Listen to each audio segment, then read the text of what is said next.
What if your body could lend your mind its courage exactly when life turns up the heat? Job interview, high-stakes meeting, big exam, that difficult conversation you have been avoiding. I used to tell myself I will be confident once I succeed. Then I found A Better Path in Presence by Amy Cuddy. The book's big idea is simple and radical. The way you carry yourself can change how you think, feel, and perform, not by faking a new personality, but by teaching your brain to unlock the one you already have under pressure. Here's what that looks like in real life. Think about a moment when you froze and then drove home replaying the perfect lines you wish you had said. That gap between what you know and what you show is not proof you lack talent. It is proof you were flooded. Presence calls this bringing your boldest self to your biggest challenges. The body is one of the fastest ways to get there because posture, breath, and expression send signals that the brain reads and echoes back as emotion and focus. You do not need a new resume to feel different in the next 5 minutes. You need a different stance. First, let us clear the mental clutter that keeps us small. Many of us live for a public self. It is the version of us that collects gold stars, the top performer at the office, the perfect student at home, when pressure hits. That public self grabs the wheel and demands a flawless performance. The result is a cortisol spiral. The more we chase approval, the more our body tightens, our breath shortens, and our thinking narrows. Presence invites us to come home to the core self. The core self asks gentler, braver questions. What do I value here? How do I want to contribute in this room? What does honest effort look like today? That shift drops the inner noise, and when the noise drops, skill shows. Second, we wildly overestimate how much people are watching us. Psychologists call this the spotlight effect. In classic studies, students walked into a class wearing an embarrassing t-shirt. Later, they were sure the whole room had noticed. In reality, only a small slice did. Our brains love to cast ourselves as the center of every stage. Real life is kinder. Most folks are busy thinking about their own script. When you feel the heat of all eyes on me, remember this: your audience cares, but nowhere near as much as your anxiety suggests. That bit of truth loosens the chest and frees up attention for what matters. Third, confidence does not follow success. Confidence creates the conditions for success. Presence offers a practical take on a phrase you have heard 1,000 times: act as if. Not pretend to be someone you are not, but practice the signals of the person you already are when you are at your best. Those signals are physical: open posture, steady breath, clear tone. The body leads, the mind joins. It is not magic, it is a feedback loop.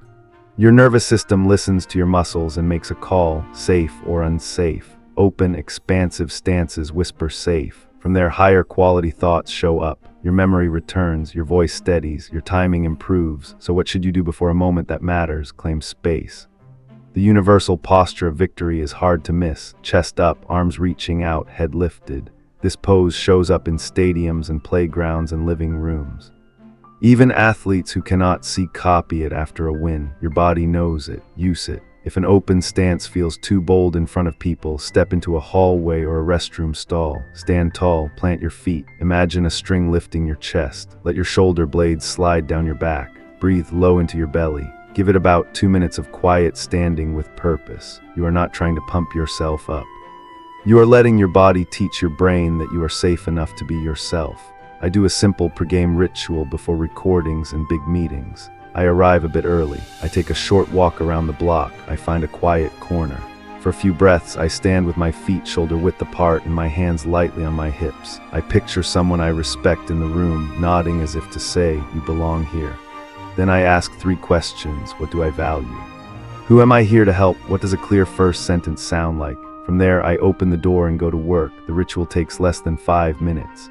The payoff is a calmer voice and a brain that does not scatter. The book goes further than a single power stance. It is posture hygiene. Daily habits shape game day. Most of us spend hours folded over keyboards and phones. That teaches the nervous system a slow drip of smallness: tight chest, forward head, rounded shoulders. It is like rehearsing worry without noticing. Fixing this is not about living in the gym. It is about tiny choices. Brush your teeth with your chest lifted and your stance grounded. When you scroll on the couch, place a pillow behind your low back and bring the screen up to your eyes. During video calls, plant your feet flat and let your spine stack tall rather than collapsing into the chair.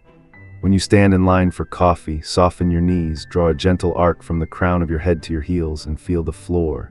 None of that is fancy. All of that is powerful. Facial expression matters too. Your face is a steering wheel. Research on facial feedback finds that when people pull their brows together, they report more irritation.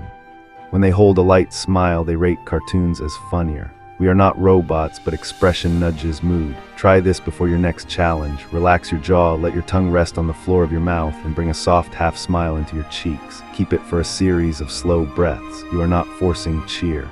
You are signaling your system to come out of threat mode. Presence also tackles a pattern that starts young and shapes adulthood. Many girls and women are taught to take up less space. Knees together, hands folded, voice lowered. Even little kids absorb the message that expansive posture belongs to boys. We can do better. If you are a woman who has been told to shrink, experiment with opening your stance in safe spaces. Spread your notes on the conference table. Sit tall with your shoulders wide. Speak from your diaphragm so your voice carries. If you are a manager or a parent, notice who gets nudged towards smallness and model the opposite. Say, take your time, take your space, we want to hear you. Bodies learn from bodies. Now let us weave all of this into a repeatable plan you can use anywhere in America, from a factory floor in Ohio to a hospital break room in Arizona to a startup pitch room in New York. Before the moment. Arrive a little early, walk the hallway or the block for a minute to shake off adrenaline. Find privacy if you need it. Plant your feet hip-width apart. Unlock your knees. Lift your sternum as if the room has more oxygen near the ceiling. Let your shoulder blades settle down and back. Place your hands on your hips or reach your arms in a gentle V for a few breaths. Inhale through the nose. Long exhale through pursed lips. Name your values out loud in a low voice. Clarity. Service, respect. Visualize the first clean action, the first sentence, the first slide click, the first handshake. During the moment, keep your posture open, not rigid. Think tall, not tense. Rest your weight evenly in both feet if you stand. If you sit, roll your hips forward slightly so your spine stacks. Uncross your arms. If you find your legs tangling, place both feet on the floor. If your voice shakes, slow your next breath out longer than your breath in. If your mind races, look at a friendly face or imagine one. Most audiences want you to do well. Speak to that person. After the moment, do not rehearse what you should have said. Capture two truths, one thing that went better than expected and one micro tweak for next time. Presence is a practice. Wins accumulate. Let us make this concrete with a few American scenes. Job interview. You are sitting in a lobby in Dallas, heart drumming. People in suits glide by. You feel small. Instead of shrinking into your phone, you stand and take a short walk to the water fountain. You return, plant both feet, lift your chest. And rest your hands on your thighs with your palms open. You breathe. You whisper, curiosity over perfection. When your name is called, you walk in at a natural pace, not rushed. You sit tall, lean forward by a hair to show engagement, and let your hands rest on the table where you can see them. You answer the first question from values, not from fear. The brain follows the body's lead. Sales pitch on Zoom. The grid of faces makes you feel like you are under a microscope. You raise your laptop so the camera meets your eyes. You place both feet on the floor. You sit on the edge of your chair so your spine is long. You gesture within the frame, palms mostly up. You let your face soften into a small smile while listening. You nod with your whole neck, not just your chin. These small signs of presence keep you engaged and human on screen. Difficult conversation at home. You are ready to set a boundary. You feel the old pattern of shrinking or exploding. This time you stand with your feet grounded, your shoulders soft, and your chest open. You say, I want us to hear each other. You keep your palms visible. When the tension rises, you return to your breath and your stance. The body makes room for the words you really mean. Exam day. You are a nursing student in Boston, walking into a high-stakes test. Before you enter, you step aside. Place your hand on your heart and breathe down into your belly. You square your shoulders, lift your eyes, and tell yourself, I know more than my fear. You sit tall for the first 5 minutes while your brain warms up. The answers you studied all month return. Negotiation. You are asking for a raise. You arrive early and take the stairs for 60 seconds to move your energy. In the waiting area, you lengthen your spine, relax your face, and review 3 value points, not 12. In the room, you sit tall, keep your notes close, and let silence work for you. Presence turns a plea into a professional request. There is a deeper layer to this practice that I love. Presence restores dignity. When your body is open and your breath is steady, you remember that your worth is not on trial. You can hold both truths at once. You have real room to grow and you are enough to begin. Growth becomes a choice, not a verdict. Quick note on emotion. Many of us try to crush anxiety. That rarely works. A better move is to rename it. Performers often say, "I am excited." The physical signals of fear and excitement look similar. Fast heart, buzzing hands, racing thoughts. When you label the rush as energy you can use, not danger you must escape, your body calms on its own. Add one more tool from breathing science, a double inhale through the nose followed by a long, slow exhale through the mouth. 2 quick sips in, 1 long breath out. Do that twice. It tamps down the stress response fast without making you sleepy. Presence is not perfection. Social media sells theatrics. Real poise is quieter. It is your kids seeing you inhale once before answering a tough question. It is you taking an extra beat at the podium before your opening line. It is you stepping forward with your weight evenly balanced and your chin level. It is the way you choose to stand at the bus stop after a hard day. These tiny choices build a new default. Let me say the part I wish someone had told me years ago. You do not need to feel brave to act with dignity. You can be shaking and show up tall. You can have a lump in your throat and still keep your chest open. You can be unsure and still speak from values. Presence is not the absence of fear. Presence is the posture that makes room for courage to do its work. If you want a simple month-long experiment, try this. Pick a daily anchor. It could be brushing your teeth, making coffee, or stepping into your car.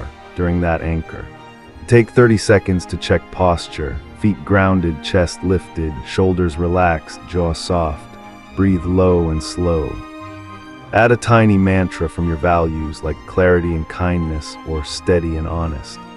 Then go live your day. Pick a weekly challenge. Maybe it is speaking up once in a meeting. Maybe it is asking one thoughtful follow-up question in class. Maybe it is calling the dentist or asking your boss for a quick one-on-one. Before the challenge, spend 2 minutes in an expansive stance in a private space. Afterward, record 2 sentences about what you noticed in a notes app. Pick one social setting to practice taking space.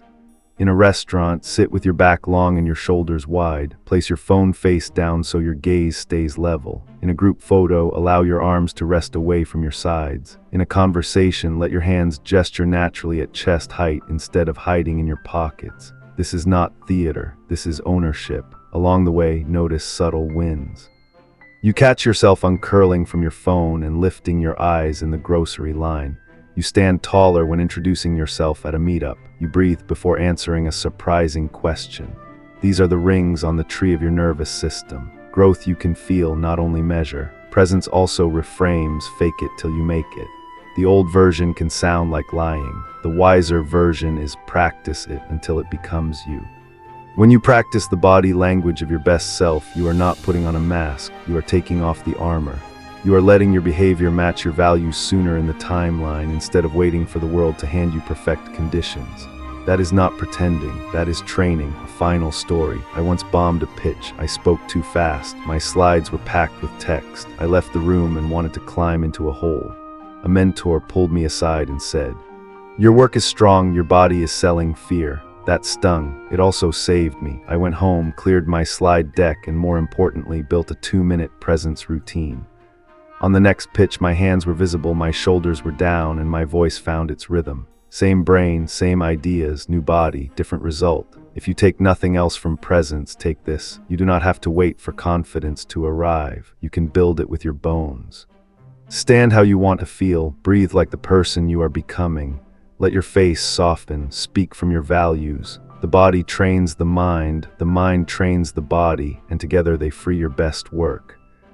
If this inspired you, please give it a like, subscribe for more weekly insights, and share it with a friend who's on this journey with you. Thanks so much for being here. I truly appreciate you. See you in the next video.